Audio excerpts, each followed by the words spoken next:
بسم اللہ الرحمن الرحیم۔ السلام علیکم۔ حضرت علی رضی اللہ تعالی عنہ کا فرمان ہے، ہر سنی ہوئی بات کو بیان نہ کرو ورنہ تمہاری بے وقوفی کے لیے یہی بات کافی ہے۔ حضرت علی رضی اللہ تعالی عنہ کا فرمان ہے، ہنسی اور مذاق دشمنی کی ابتدا ہے۔ حضرت علی رضی اللہ تعالی عنہ سے پوچھا گیا، کیسے پتہ چلے گا کہ کون کتنا قیمتی ہے؟ فرمایا، جس میں جتنا زیادہ احساس ہوگا وہ اتنا ہی زیادہ قیمتی ہوگا۔ حضرت علی رضی اللہ تعالی عنہ کا فرمان ہے، اگر تم اپنے علم پر مغرور ہو تو جہالت کے لیے یہی کافی ہے۔ حضرت علی رضی اللہ تعالی عنہ کا فرمان ہے، جاہل کے سامنے عقل کی بات مت کرو، کیونکہ پہلے وہ بحث کرے گا اور پھر وہ اپنی ہار طے کر دشمن بن جائے گا۔ حضرت علی رضی اللہ تعالی عنہ کا فرمان ہے، سورہ انعام جس مریض پر پڑھی گئی اسے اللہ تعالیٰ نے شفا عطا فرمائی۔ حضرت علی رضی اللہ تعالیٰ عنہ کا فرمان ہے، جو حق سے منہ موڑتا ہے وہ تباہ ہو جاتا ہے۔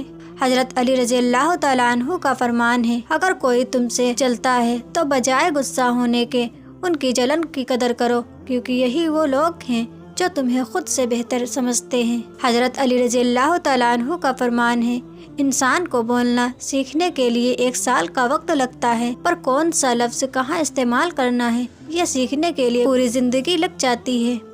حضرت علی رضی اللہ تعالیٰ عنہ کا فرمان ہے، اخلاق ایک دکان ہے اور زبان اس کا تالا ہے، تالا کھلتا ہے تو معلوم ہوتا ہے کہ دکان سونے کی ہے یا کوئلے کی۔ میں کسی کو کچھ نہیں سکھا سکتی، میں صرف لوگوں کو سوچنے پر مجبور کرتی ہوں۔ کامیابی کا پھل ملتا تو سب کو ہے، لیکن اسے صرف وہی کھا سکتا ہے جو محنت کرتا ہے۔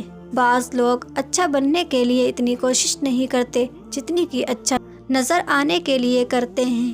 اگر تم وہ کرتے ہو جو تم ہمیشہ سے کرتے آ رہے ہو تو تمہیں وہی ملے گا جو ہمیشہ سے ملتا آ رہا ہے۔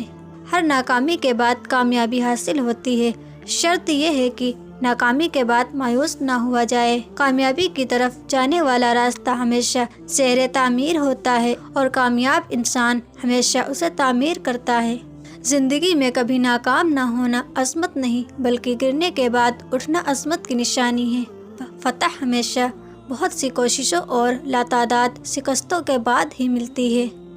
کسی اور کی نقل کرتے ہوئے کامیاب ہونے سے بہتر ہے آپ اپنے آئیڈیا پر عمل کرتے ہوئے فیل ہو جائیں۔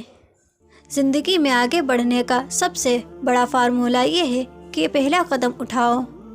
کامیابی کیا ہے؟ بار بار ہارنے کے باوجود حوصلہ نہ ہارنے کا نام ہے۔ ناکامی کی سب سے بڑی وجہ یہ ہے کہ انسان سمجھتا ہے کہ اس کے پاس بہت ٹائم ہے۔ اس دن تک محنت کرو جب تمہارا دستخط ایک آٹوگراف کہلایا جائے۔ موت یہ نہیں کہ سانسیں ختم ہو جائیں، اصل موت تو یہ ہے کہ ہمیں یاد کرنے والا کوئی نہ ہو۔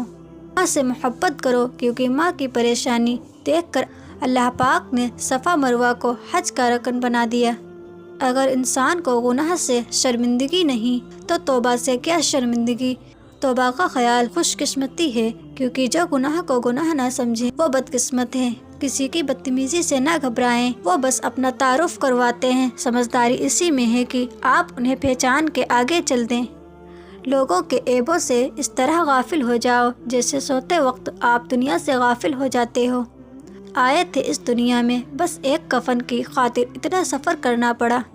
انسان کی انسانیت تب ختم ہوتی ہے جب اسے دوسروں کے دکھوں پر ہنسی آنے لگے۔ زندگی کی حقیقت بس اتنی سی ہے کہ انسان پل بھر میں یاد بن جاتا ہے۔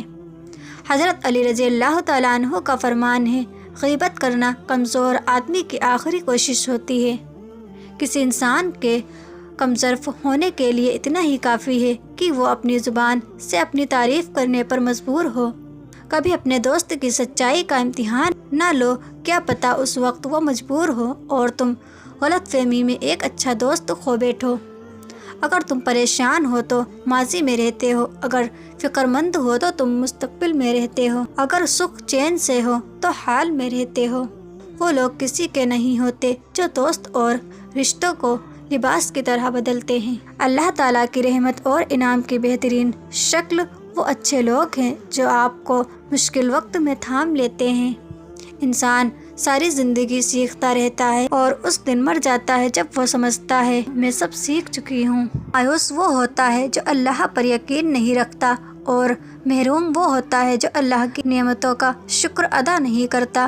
خوشی دینے سے ملتی ہے اور محبت بھی دینے سے ملتی ہے، یہ مانگنے سے نہیں ملتی۔ اگر لوگ ضرورت کے وقت آپ کو یاد کرتے ہیں تو برا مت مانیے، کیونکہ چراغ کی یاد تب ہی آتی ہے جب اندھیرا ہوتا ہے۔ آپ کی زندگی میں آنے والے استاد میں بہترین استاد وہ ہے جو آپ کے سوچنے کا انداز ہی بدل دے۔ کمال کے لوگ ہوتے ہیں جب آپ کی آواز سے آپ کی خوشی اور اداسی کا اندازہ لگا لیتے ہیں۔